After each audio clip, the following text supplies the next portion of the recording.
तो दोस्तों, बुध एंड बद्री 2.0 बहुत ही जल्द आने वाला है और इसी खुशी में मैंने सोचा क्यों ना इसका first horror fan made episode बनाया जाए। मुझे यकीन है बुध एंड बद्री के फैंस ने 2.0 का ऐसा एपिसोड कभी इमेजिन भी नहीं किया होगा। एपिसोड बहुत ही इंटरेस्टिंग और सस्पेंस से भरा हुआ है, इसलिए बेटर एक्सपीरियंस के लिए ईयरफोन्स लगा लो और लाइट्स ऑफ कर लो। जल्दी से एनिमे स्टील वाइब्स को सब्सक्राइब करके बेल को ऑल पर सेलेक्ट कर लो। चलिए कहानी शुरू करते हैं। समर वेकेशन के बाद बुध और बद्री अपने स्कूल वापस आए, लेकिन इस बार स्कूल पहले जैसा बिल्कुल नहीं लग रहा था। स्कूल के अंदर सब कुछ नया था। नई बिल्डिंग, नए क्लासरूम और नया प्लेग्राउंड। असेंबली के बाद प्रिंसिपल सर ने अनाउंस किया, आज से क्लास 5B की पढ़ाई न्यू क्लासरूम नंबर 9 में होगी। सारे बच्चे खुशी से तालियां बजाने लगे, लेकिन एक बूढ़े पियोन चाचा का चेहरा उदास था। जैसे ही बुध और बद्री उनके पास से गुजरे, वो धीरे से बोले, बेटा, शाम होने के बाद क्लासरूम नंबर 9 का दरवाजा कभी मत खोलना। दोनों हंस पड़े और बोले, चाचा जी, आज के टाइम में भूत थोड़ी होते हैं। चाचा बस चुप हो गए। पहला दिन बिल्कुल नॉर्मल रहा। सब बच्चे नए क्लासरूम में बैठकर पढ़ाई करने लगे, लेकिन लंच के बाद अचानक पूरी क्लास में सन्नाटा छा गया। ब्लैक बोर्ड पर बिना किसी के हाथ लगाए चौक अपने आप चलने लगी। धीरे धीरे उस पर लिखा आया, एक सीट अभी भी खाली है। टीचर ने तुरंत बोर्ड साफ कर दिया और बोली, किसी ने मजाक किया है। लेकिन बुध और बद्री ने साफ देखा था। उस वक्त क्लासरूम में चौक को किसी ने छुआ ही नहीं था। अगले दिन स्कूल में एनुअल क्लास फोटो ली जा रही थी। सारे बच्चे लाइन में खड़े हो गए और फोटोग्राफर ने फोटो खींच ली। शाम को जब फोटो प्रिंट होकर आई तो सब हैरान रह गए। फोटो में एक एक्स्ट्रा बच्चा लास्ट बेंच पर बैठा हुआ दिख रहा था। उसका चेहरा धुंधला था और उसकी आंखें सीधा कैमरा की तरफ देख रही थी।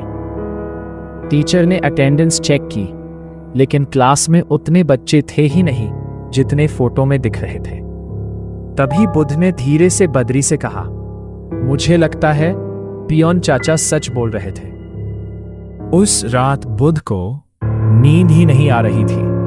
बार बार उसके दिमाग में वही क्लास फोटो घूम रही थी। अगले दिन वो और बद्री जल्दी स्कूल पहुंच गए और सीधा क्लासरूम नंबर 9 में चले गए। जैसे ही उन्होंने दरवाजा खोला, पूरी क्लास खाली थी, लेकिन लास्ट बेंच पर किसी के बैठने की आवाज आई। थक दोनों ने पलटकर देखा, वहां कोई नहीं था। इतने में क्लासरूम की सारी लाइट्स एक साथ ब्लिंक करने लगी। ब्लैक बोर्ड पर चौक अपने आप चलने लगी और इस बार सिर्फ 2 शब्द लिखे, अटेंडेंस लो। दोनों के हाथ पैर ठंडे पड़ गए। डरते हुए बुध ने अटेंडेंस रजिस्टर खोला। रजिस्टर के आखिरी पेज पर एक नाम लिखा था, रोहन। लेकिन पूरी क्लास में किसी बच्चे का नाम रोहन नहीं था। बद्री ने टीचर से पूछा तो टीचर का चेहरा एकदम सीरियस हो गया। वो बोली, ये नाम दोबारा कभी मत लेना। इतने में बूढ़े पियोन चाचा आ गए। उन्होंने धीरे से बताया कि 20 साल पहले इसी क्लासरूम में रोहन नाम का एक बच्चा स्कूल के बाद अकेला रह गया था। रात को बिल्डिंग का एक हिस्सा गिर गया और उसके बाद रोहन कभी घर वापस नहीं लौट सका। पियोन चाचा बुध और बद्री को स्कूल के पुराने स्टोर रूम में ले गए। वहां धूल से भरा एक पुराना स्कूल बैग रखा था। बैग के अंदर रोहन का रिपोर्ट कार्ड, उसकी नोटबुक और एक छोटी सी फैमिली फोटो थी। चाचा बोले, उसके मम्मी पापा को यह सामान कभी नहीं मिला। बुध और बद्री ने फैसला किया कि वो ये बैग रोहन के घर पहुंचाएंगे। जैसे ही उन्होंने बैग उठाया, क्लासरूम नंबर 9 की तरफ से एक जोर की हवा चली और पूरे स्कूल में बेल अपने आप बजने लगी। अगले दिन बुध और बद्री ने रोहन का बैग उसके बुजुर्ग माँ बाप को दे दिया। उनकी आंखों में आंसू आ गए। उसी शाम प्रिंसिपल ने क्लासरूम नंबर 9 में रोहन के नाम की एक छोटी मेमोरियल प्लेट लगवा दी। अगली सुबह जब सब क्लास में आए तो ब्लैक बोर्ड पर सफेद चौक से सिर्फ इतना लिखा था, थैंक यू फ्रेंड्स। सबको लगा सब खत्म हो गया, लेकिन जब नई क्लास फोटो प्रिंट हुई, लास्ट बेंच के नीचे दो चमकती हुई आंखें कैमरा की तरफ देखकर मुस्कुराती नजर आ रही थी।